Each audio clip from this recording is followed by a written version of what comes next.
আসসালামু আলাইকুম, আপনাদের সবাইকে স্বাগতম নতুন একটি ভিডিওতে। আজকে ভিডিওতে আমরা হাজির হয়েছি 36তম বিসিএসে আসা আইসিটি প্রশ্নের সমাধান নিয়ে। শুরুতে 1 নম্বরে রয়েছে নিচের কোন মেমোরিটি নন ভোলাটাইল? সঠিক উত্তর হচ্ছে রোম।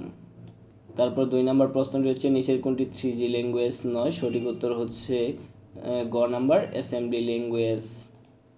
তারপর 3 নম্বর প্রশ্নটি হচ্ছে নিচের কোন উক্তিটি সঠিক? 1 নাম্বার 1 কিলোবাইট সমান 1024 বাইট, এটি হচ্ছে সঠিক উত্তর। তারপর 4 নাম্বার রয়েছে ওয়াইফাই কোন স্ট্যান্ডার্ডের উপর ভিত্তি করে কাজ করে? সঠিক উত্তর হচ্ছে IEEE 802.11। তারপর 5 নাম্বার প্রশ্নে রয়েছে নিচের কোনটিতে সাধারণত ইনফ্রারেড ডিভাইস ব্যবহার করা হয়? সঠিক উত্তর হচ্ছে টিভি রিমোট কন্ট্রোলে।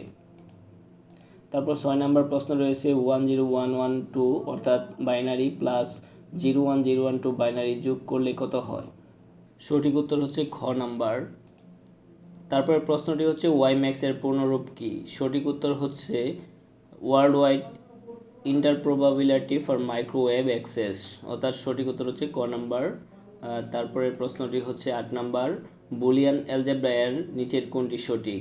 সঠিক উত্তর হচ্ছে ক number a plus a prime equal to 1, অর্থাৎ যোগ থাকলে যাই যোগ করি না কেন তার উত্তর 1ই চলে আসবে।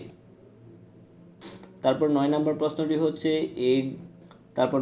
প্রশ্নটি হচ্ছে 8086 কত বিটের মাইক্রোপ্রসেসর? সঠিক উত্তর হচ্ছে 16 বিটের। তারপর হচ্ছে 10 নম্বর প্রশ্নটি হচ্ছে মোবাইল ফোন এর কোনটি ইনপুট ডিভাইস হিসেবে ব্যবহার করা হয়? সঠিক হচ্ছে পাওয়ার সাপ্লাই। তারপরের প্রশ্নটি হচ্ছে নিচের কোনটি ডাটাবেস ল্যাঙ্গুয়েজ? সঠিক উত্তর হচ্ছে ওরাকল।